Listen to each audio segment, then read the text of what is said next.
Next speaker joins us from Israel, Mushon. And if you just could give us an idea about your professional background, where you're working, because I know that you are working right now specifically on a book. And this is the first time that Mushon will talk about one of the major parts and ideas of his book. Maybe I can point out the title again. Global Friction is the title. How do we change what we cannot see? And I think this is interesting for all of us. And it's, again, a little bit about our lifestyle, our way of thinking and rethinking. And now we are looking forward to your presentation. Okay. Which seems to work. Okay, but first of all, maybe 2 sentences about your institutional background and your Okay, work. so hi, I'm Mushon Zer-Aviv, I'm a designer. I want to talk with you about global friction. What do I actually mean by that? Global friction, or how do we change what we cannot see? I'm going to compare 2 cases which I would argue we should think about as global friction. One of them is COVID-19, and the other one is climate change.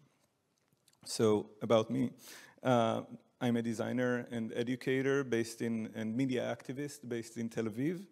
I teach at Shankar College, and I am very excited to speak to the futures community for the first time and to share my research with you. I've already learned from you so much just the past 2 days, and I look forward to learning from our discussion.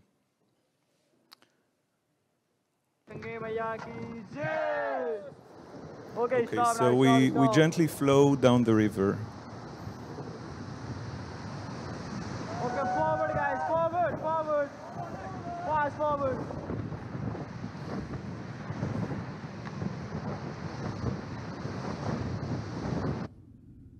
Suddenly, friction. We've been swept into a diverging stream, swirling and swaying in the turbulent white waters, bashing against the rocks and the whirlpool in the river.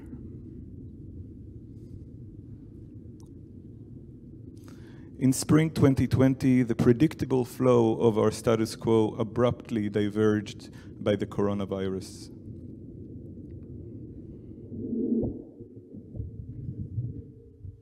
Our flows have always been mostly local. Traditionally, the classic subject of small talk is the weather, that turbulent environmental flow that situates our lives. In the past few decades, globalization shifted the flows of goods, information, people, pollution, and viruses to a global scale. But since spring 2020, our small talks are all channeled through the turbulent flow of the pandemic. COVID-19 framed every aspect of our lives: death tolls, lockdowns, quarantines, travel bans, social distancing, face masks, vaccinations, tests, video conferencing. We were not in our best health when it started. And indeed, the pandemic exposed and amplified many of society's pre-existing conditions: inequality, political polarization, the crisis of reality, the mental health crisis. Each society dealt with the pandemic differently, but at the same time, we have also been dealing with it together.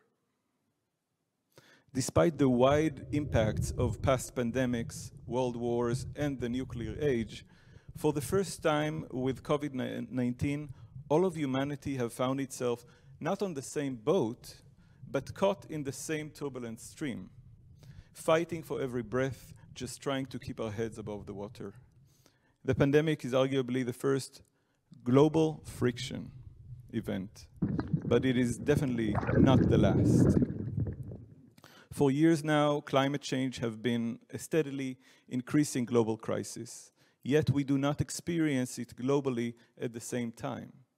and we have yet to acknowledge and address it as a global friction.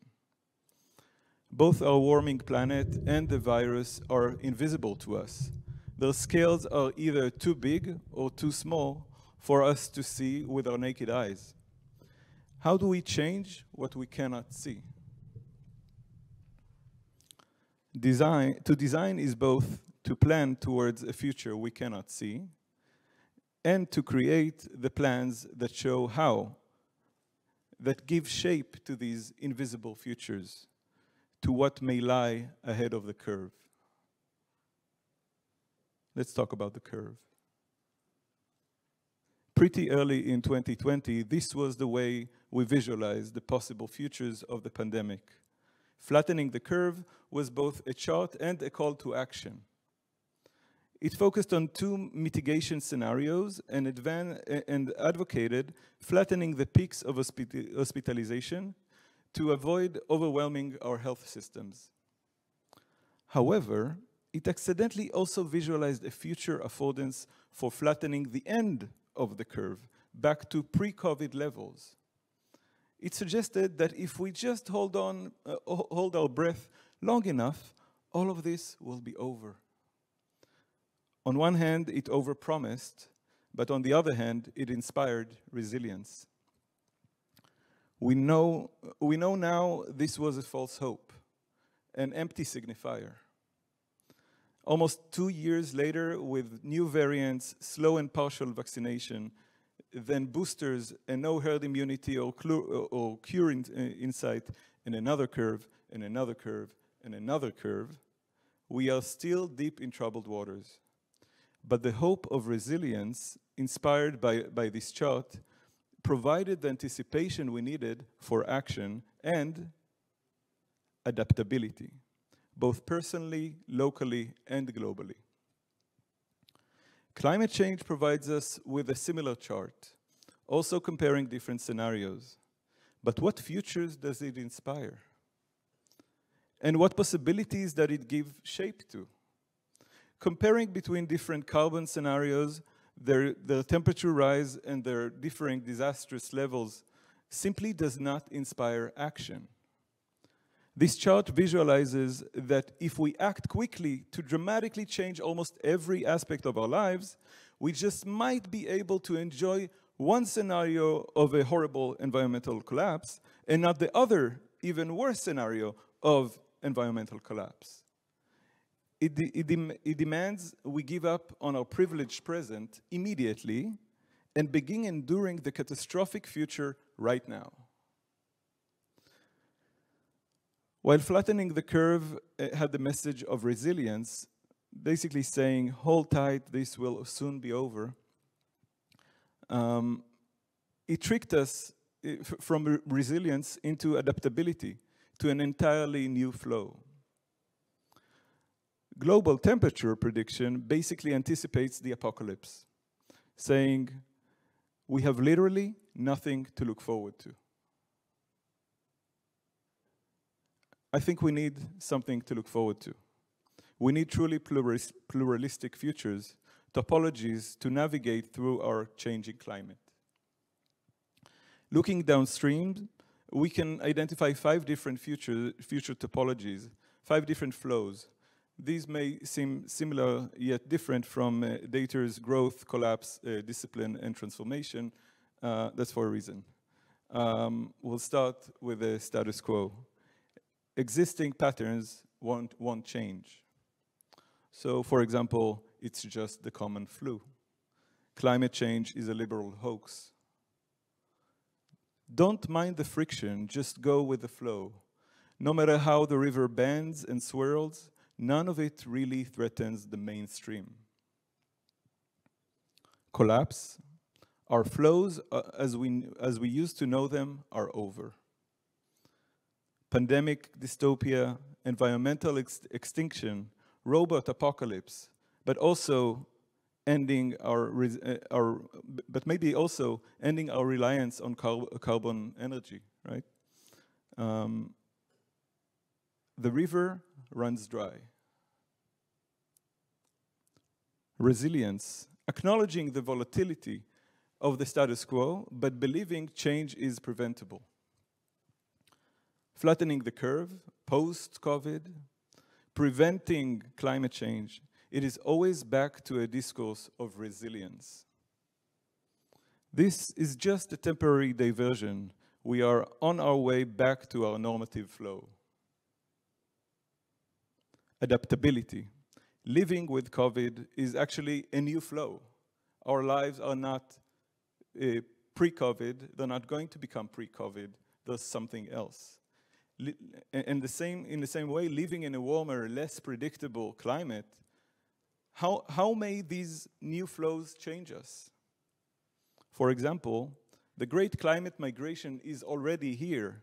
It's just unevenly distributed. Shouldn't we start recognizing this thick present may soon be ours? We used to be a migratory species. We may find ourselves needing to adapt to that again. The flow diverges to numerous possible flows beyond our current imagination. This makes the ground less stable. On one hand, prone to flooding. On the other hand, extremely fertile.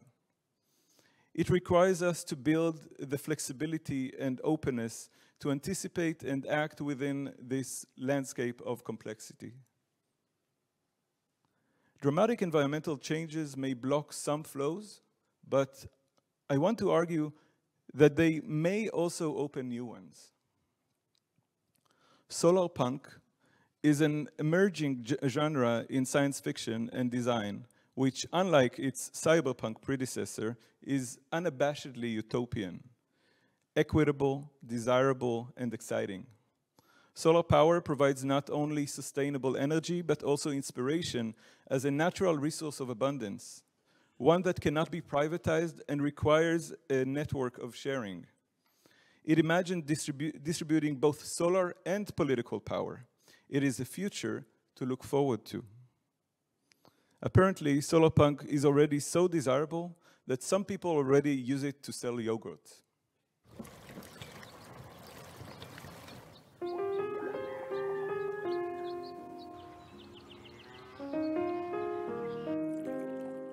Dear Alice, this place is yours now. It's a handful, but nothing worth doing is easy. The land is more than just dirt. If you look after it, it will feed you forever. You're a smart one. I know you'll be okay come rain or shine. And remember, a business is only as good as its people, so treat them well. Our job is to plant seeds so our grandkids get to enjoy the fruit.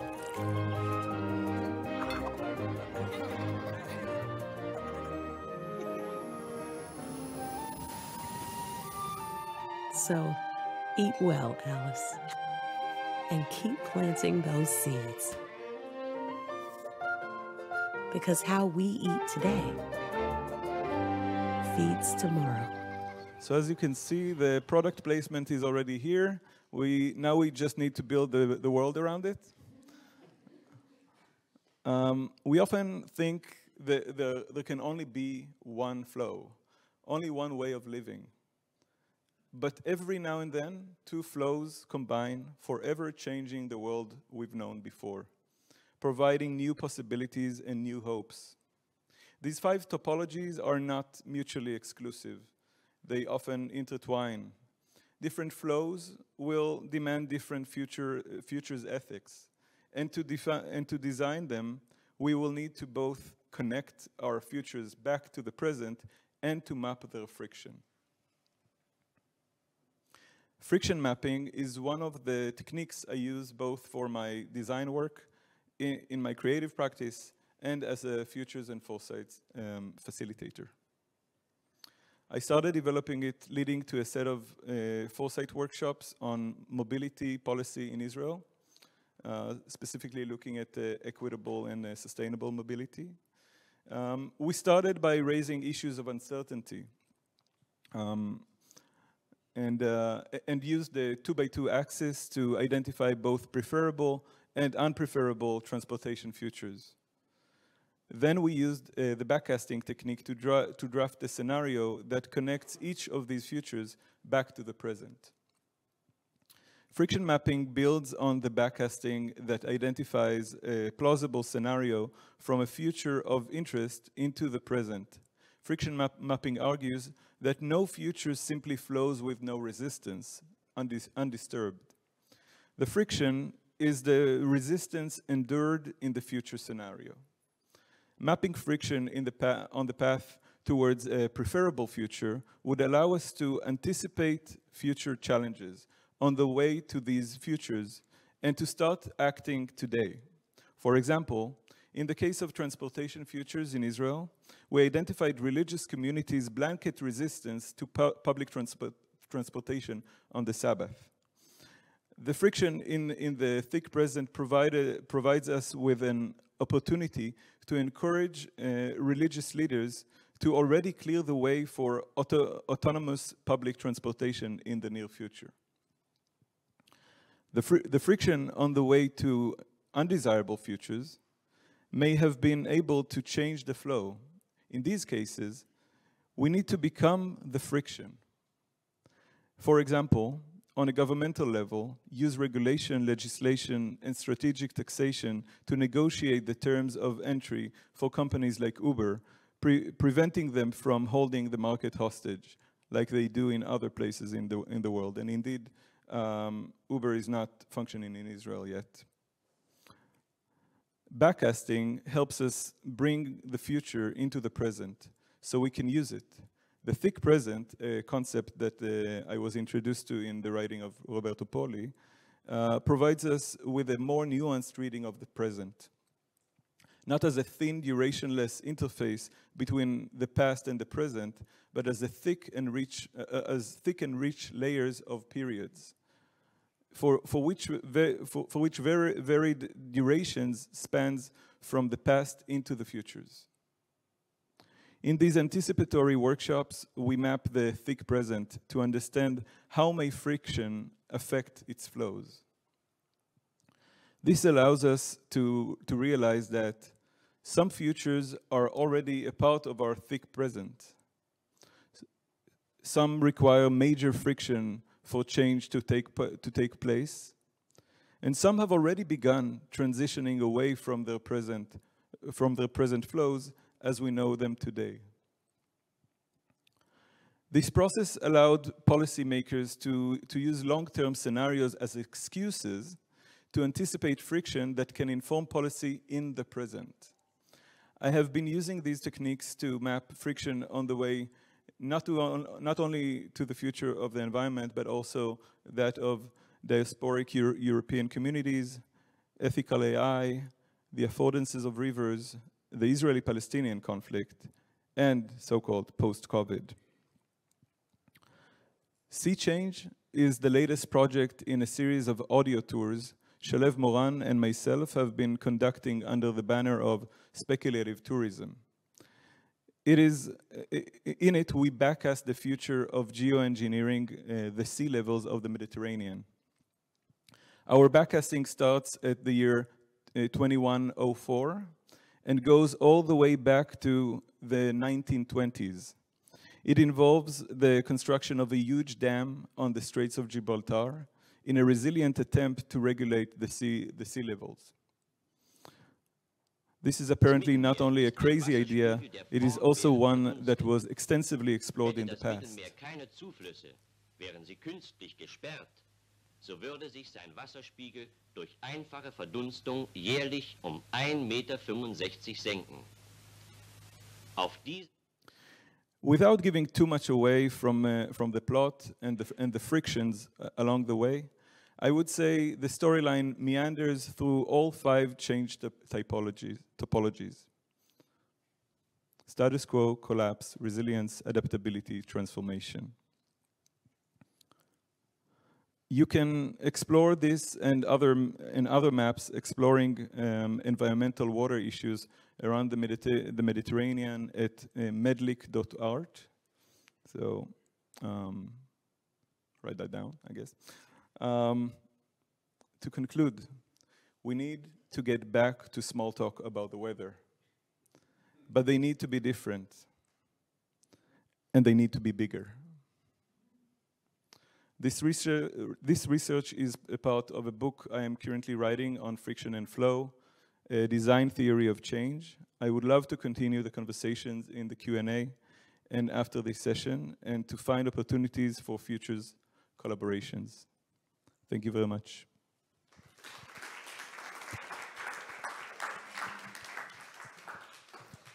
Thank you very much, Mushon. This was very interesting, and I think it's so different from many other presentations I have seen because of the graphics. You know, there's some movement in there, and I thought it was very smart to pick up the usual advertisement logics and put it into another environment.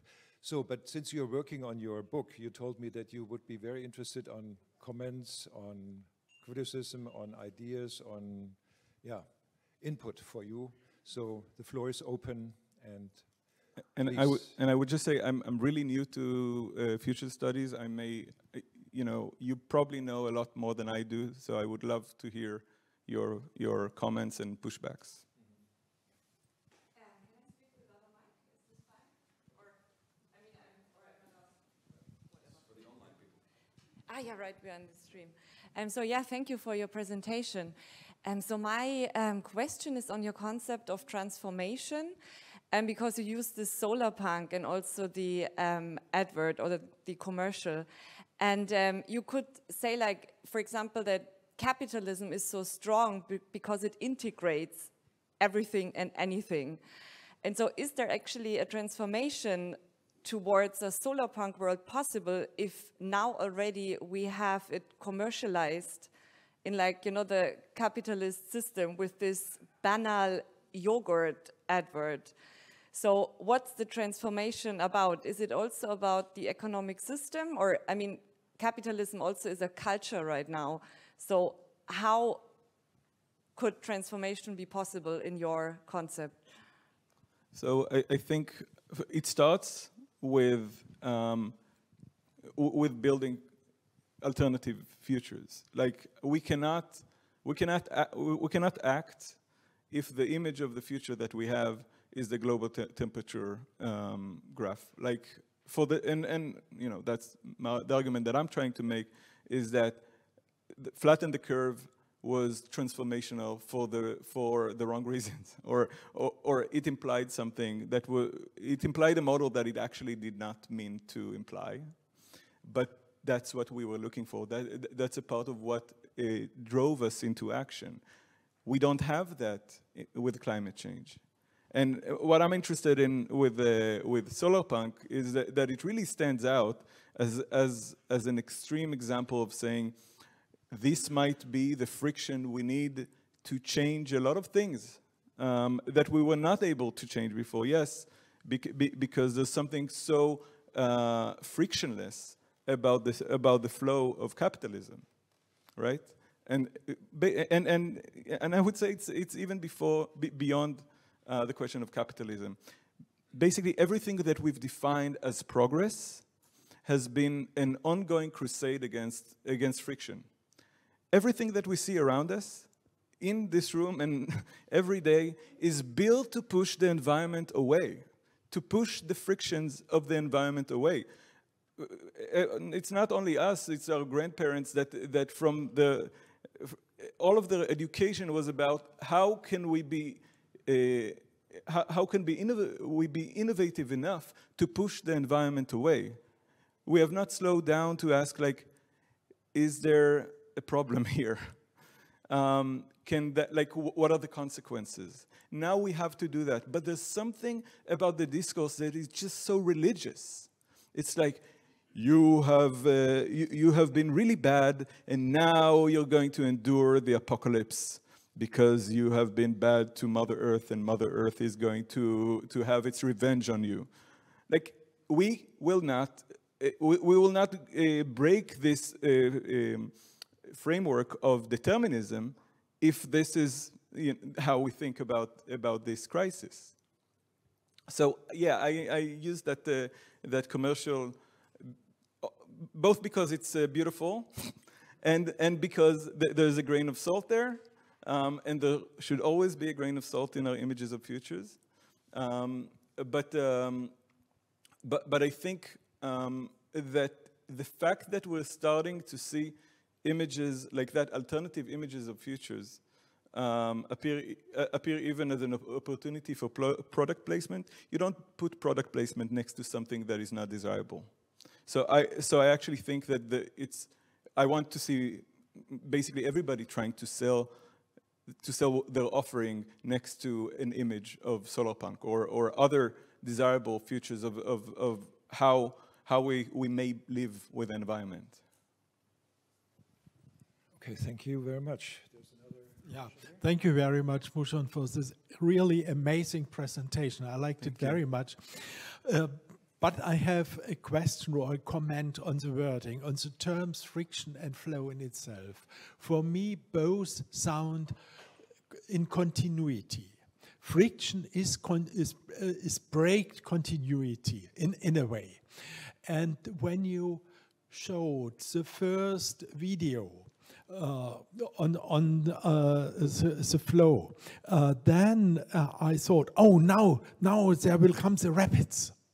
And so I thought about where's the place for discontinuity, for rapid change, for ruptures in your design theory of change? So thank you for this question. It's very important. And it's important for me to say friction and flow are not they're not the opposites. Like in fact, the only reason we got flow is because of friction, right?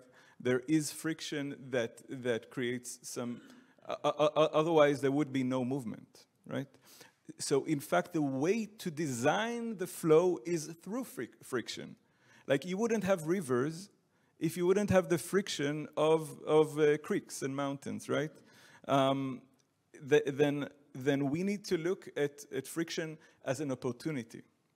So it's an opportunity to design the flow. And to the question of rapture or dramatic change, that's again, it's all metaphors. The metaphor that I'm using is, you might be floating down the river for all of your life, and you always knew that river. It was the one river, and one day, it turns and you find yourself. It appears that you were always on a brook, and you just connected to a completely different stream that changes completely your understanding of the flow. That's at least my metaphor of dramatic change or transformation. So I got the idea that this has to do with human beings understanding them as problem solver all their life. Friction is there, flow is there, and friction leads to problem solving or to innovation or to change. Yeah, so the way I'm trying to talk about it, and I'm talking from the context of design and specifically interaction and information design, and throughout what we call progress, it was always a problem of friction, and then more friction, and then we started to manage friction and govern friction, and we created both social and technological systems to govern that friction. And then we made room for more friction, more dependence on friction management systems, and the more and basically that's how we got to what we now call complexity. And in the recent years, we're seeing more and more big problems that are not due to too much friction, but are due to not enough friction. There's not enough friction in the economic system. There's not enough friction in social media and media in general that creates this crisis of reality, that creates this political polarization. There's not enough friction in system that leads us into depression and to feeling of despair and no agency, right? There's not enough friction in prediction algorithms that claim to represent the future based on the past. The conservative by design, right? They can never offer a future that is beyond an image of the past. So friction is an opportunity. right? In a lot of cases, it's an opportunity to indeed eliminate it, but in other opportunities, it's an opportunity to change the flow. Hi, thank you very much. I like your friction flow idea, but I was thinking about the fact that some time ago there was someone, I don't remember his name, at University of Southern California came up with this idea that whenever you're trying to bring about change, there's like first responders, and there's different stages where people come along at different times, and then maybe finally the whole society changes. But I was wondering how to apply that to the sustainability today, and if it should apply to certain segments of society first, or even within every sector of society, maybe there would be different stages. I'm just raising the question because it might be important for some strategy. So I completely agree, and I think one of the problems is that in a lot of cases we're throwing pebbles at the river and expecting a dam to form, right? Rather than having a more coordinated and nuanced understanding of the stream and what are the forces of change and how to affect them, and what is our individual power. With all due respect to recycling, which is, it's good that you recycle, but if you think that that's where change is going to come, then or that's the only thing that we can do, that's a mistake. That's individuation of change. No, we need to work together, and we need to create power together to affect change. So. Yeah.